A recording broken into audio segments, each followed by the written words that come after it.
Welcome, children. Visarda Porvat, 6th lesson, Vallabhbhai Patel. దీని రాసిన కవి శ్రీ రామనాథ सुमन। पठित पुस्तक के आधार पर वल्लभ भाई पटेल पाठ का सारांश लिखिए। చదివిన పుస్తకం ఆధారంగా వల్లభాయ్ పటేల్ యొక్క సారాంశాన్ని పాఠం యొక్క సారాంశాన్ని రాయండి। श्री रामनाथ सुमन हिंदी के सुप्रसिद्ध लेखक और कवि है। श्री रामनाथ सुमन फेमस राइटर रचयिता और कवि मरियो कवि रचयिता मरियो कवि। प्रस्तुत लेख में सरदार पटेल की जीवन जंकी प्रस्तुत कर रहे हैं। ప్రస్తుతం ఈ ఆర్టికల్ సర్దార్ పటేల్ యొక్క జీవిత పట్టికను ప్రదర్శిస్తుంది। वल्लभभाई के जीवन पर शुरू से ही निर्भयता तथा वीरता की छाप थी। వల్లభాయ్ జీవితం మొదటి నుండి నిర్భయత మరియు శౌర్యం ద్వారా గుర్తించబడింది। उन्होंने महात्मा जी को अपनाया जरूर। अपनाया అంటే దత్తత, అడాప్ట్। అతను మహాత్ముని అడాప్ట్ చేసుకున్నారు, దత్తత తీసుకున్నారు। पर उनकी भांति साधक नहीं, కానీ అతనిలాగా అన్వేషకుడు కాదు। శిక్షక్ నహి, గురువు కాదు। ఏక్ యోధాతే, అతను ఒక యోధుడు। సమానికి యుద్ధం మే ఉన్కా జీవన్ హంస ఉటాతా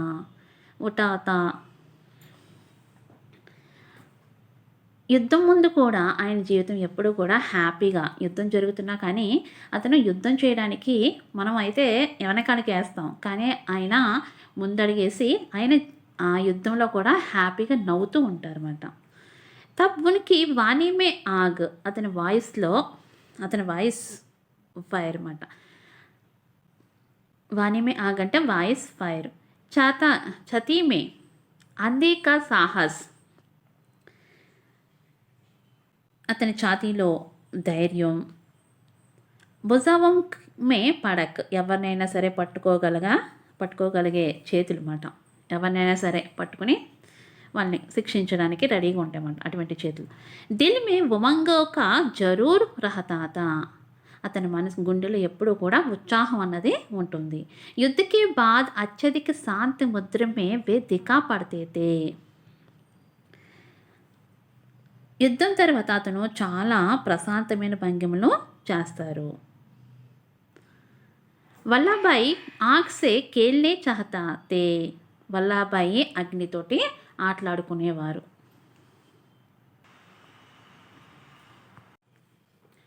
ఏక్ బార్ కిసానోం కి సభా మే ఉన్హోనే కహా, ఒకసారి రైతుల సమావేశంలో అతను చెప్తున్నారు, మేరే సాత్ కోయి ఖిలవాడా నహీ కర్ సక్తా, నాతో ఎవరు కూడా ఆడుకోలేరు। మై కిసి ఐసే కామ్ మే నహీ పడతా జిస్మే కోయి ఖతర్ యా జోక్యం నా హో, నేను ఎటువంటి విషయాల్లోనూ కూడా ఎటువంటి ప్రమాదం లేదా ప్రమాదం కలిగించిన ఏ విషయాల్లోనూ కూడా నేను పాల్గొనను, జోక్యం చేసుకోనని చెప్తున్నారు। జో లోగ్ అపక్తియం కో నియంత్రణ దే, అపక్తియం అంటే అభ్యంతరాలను నియంత్రించేవారు। ఉనికి సహాయతకి లియే మే తయార్ హూం, వారికి నేను సహాయం చేయడానికి ఎప్పుడూ కూడా సిద్ధంగా ఉంటాను। బచ్పన్ మే ఏక్ బార్ ఉనికి కంక్ మే పౌదా పోడా హువా, బచ్పన్ అంటే చైల్డ్హుడ్లో ఒకసారి కంక్ అంటే చంకలో పోడా అంటే కణితి వచ్చింది। ఏక్ గ్రామీణ వైద్యునే కహా, ఒక గ్రామీణ ఊర్లో ఉండే వైద్యుడు చెప్తున్నారు, లోహ్ గరం కరికే పౌదే మే బోంక్ దో, బోంక్ అంటే కాల్చడం, లోహ్ అంటే ఇనుమును వేడి చేసి ఎక్కడైతే కణితి వచ్చిందో ఆ ప్లేస్లో ఆ కణితి మీద కాల్చాలి। పటేల్ తురంత తయారు హో గయే, పటేల్ వెంటనే దానికి అంగీకరించారు। లోహ గరం హువా, ఇనుము వేడెక్కింది। కోమల్ బాలక్ కో దేక్కర్ బొంకునే వాలే కా దిల్ కాంప్ ఓట. కంప్ అంటే వణికిపోవడం. కోమల్ సాఫ్ట్‌నెస్ అంటే సున్నితమైన మనసు మాట. సున్నితమైన బాలుడు చూసి ఈ కాల్చడాన్ని చూసి అతని మనసు చాలా వణికిపోయింది. అతని గుండెలో చాలా వణికి పుట్టింది మాట. వణుకొచ్చింది. ఉస్‌కి హచకిచా హట్ దేక్కర్ బాలక్‌నే కహా. అతని యొక్క సంకోచాన్ని చూస్తూ బాలక్ ఇలా ఈ విధంగా చెప్తున్నాడు. క్యా దేఖా రహా హై బాయి. ఏమి చూస్తున్నారు సోదరుడా? లోహ ఠండా హో రహా హై. ఇనుము చల్లబడిపోతుంది. తుజ్‌సే నహీ బనాతా తో మే భోంక్ లూమ్. మీరు నన్ను తయారు చేయలేకపోతే కనుక నేనే నేనే తీసుకొని కాల్చుకుంటానని చెప్తున్నారు. ఉనికి నిర్భయకత పర్ సబ్ దంగా రహ్ గయే. అక్కడున్న వాళ్ళందరూ కూడా ఇతని యొక్క నిర్భయతను చూసి అందరూ కూడా ఆశ్చర్యపోయారు. ఉనికి జీవన్ మే వహ్ లోహ్ కభీ తాండా నా హువా. उनके जीवन में वह लोह कभी తాండా నా హువా.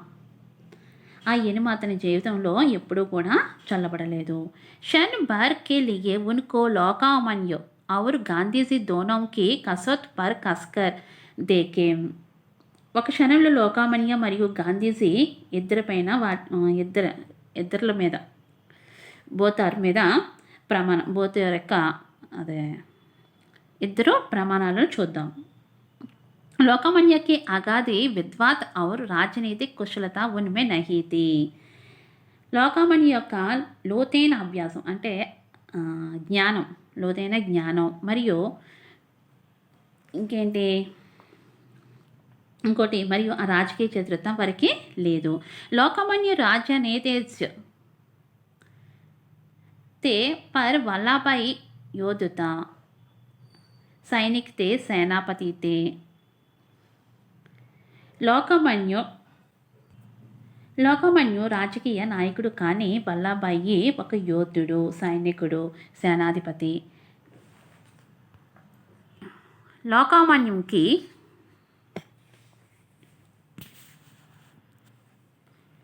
बांधते ही ऊपर से रुके, निष्ठुर और निराभिमान सा लगते हुए भी भीतर से सरल, कोमल और अभिमानी थे.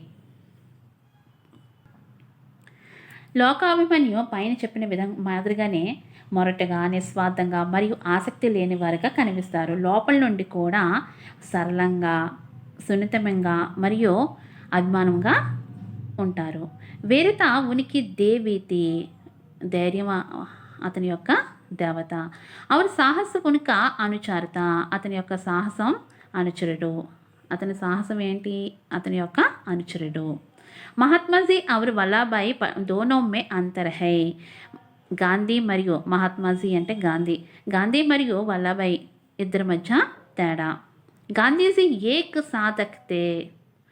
సచ్చా ఆత్మ సాక్షాత్కార్ ఉన్కా లక్ష్యత. గాంధీజీ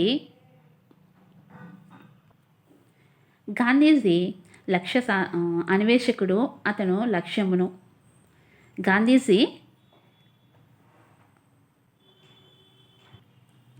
గాంధీజీ అన్వేషకుడు, సత్యం, ఆత్మ సాక్షాత్కారం అతని యొక్క లక్ష్యం. जब गांधीजी छोटे से आदमी को जवाब तक देते तो वल्लभभाई से कोई प्रश्न ही नहीं पूछ सकता था. గాంధీజీ ఉన్నప్పుడు ఒక చిన్న మనిషికి సమాధానం ఇచ్చినప్పుడు, ఎవరైనా చిన్నవాళ్ళు వచ్చినప్పుడు సమాధానం ఇచ్చినప్పుడు అతను వల్లభాయితో ఏ ప్రశ్న అడగలేదు. ఎటువంటి ప్రశ్నలు కూడా వల్లభాయిని అడగలేదు. గాంధీజీ విరోధిసే లడాతే. గాంధీజీ ప్రత్యర్థులతో పోరాడేవారు. पर उससे विरोधी समझाकर नहीं, उससे सुधारने के लिए लड़ाते थे. కానీ ప్రత్యర్థిగా ఎప్పుడూ కూడా భావించలేదు. మరియు అతన్ని మెరుగుపరచడానికి పోరాటం గురించి ప్రత్యర్థులు ఆలోచించలేదు. ప్రత్యర్థులతోటి ఎటువంటి ఆలోచన కూడా ఆయన ఆలోచించలేదు. యుద్ధ మే వే పానీ మే మచిలీకి తరహ స్వతంత్ర పూర్వక్ ఖేల్తే తే. యుద్ధంలో అతను నీటిలో చేప వలె అంటే చేపలాగా స్వేచ్ఛగా ఆడుకునేవారు. నీటిలో చేప ఏ విధంగా అయితే ఈదుకుంటూ వెళ్తుందో అదే విధంగా ఆయతను కూడా స్వేచ్ఛగా ఆడుకునేవారు. युद्ध के समय उनकी वाणी अग उलागाती ఉగలాతి తి యుద్ధ సమయంలో అతను వాయిస్ ఫైరు ఆర్పివేసేవారు. ఏక ఉదాహరణ ఇస్ ప్రకార్ హై, ఒక ఉదాహరణ ఈ ప్రకారంగా చెప్తున్నారు. శత్రు కా లోహ్ గరం భలే హీ హో జాయే పర్ हटोदा तो तांडा रहकर ही काम दे सकता है. శత్రువుల యొక్క ఇనుము వేడెక్కినప్పటికీ హటోదా అంటే సుత్తి చల్లగా ఉంటుంది. చల్లగా ఉంటేనే అక్కడ పని జరుగుతుంది అని చెప్పి ఇక్కడ చెప్తున్నారు. శత్రువు యొక్క ఇనుము వేడెక్కినప్పటికీ సుత్తి చల్లగా ఉండడం ద్వారా మాత్రమే పని చేయగలము. बरडोली के किसानों के कष्ट सहन की तैयार के लिए कहते हैं.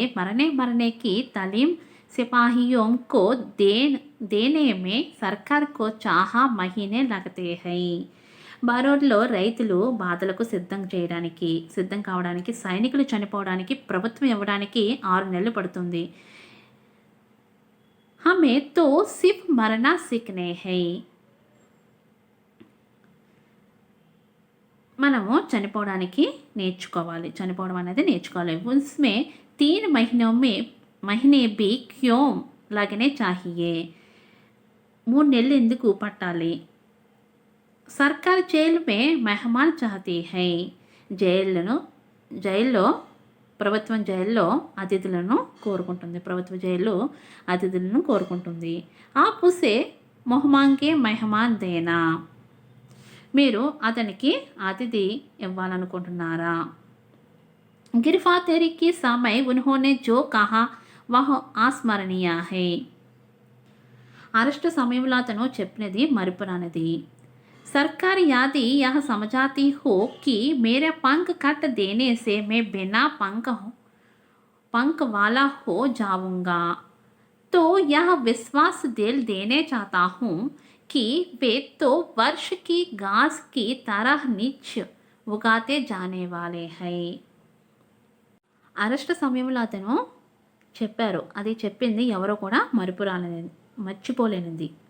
ఏం చెప్పారంట, నా యొక్క రెక్కలు కత్తిరించడం ద్వారా నేను రెక్కలు లేకుండా ఉంటానని ప్రభుత్వం ఇక్కడికి వస్తుంది.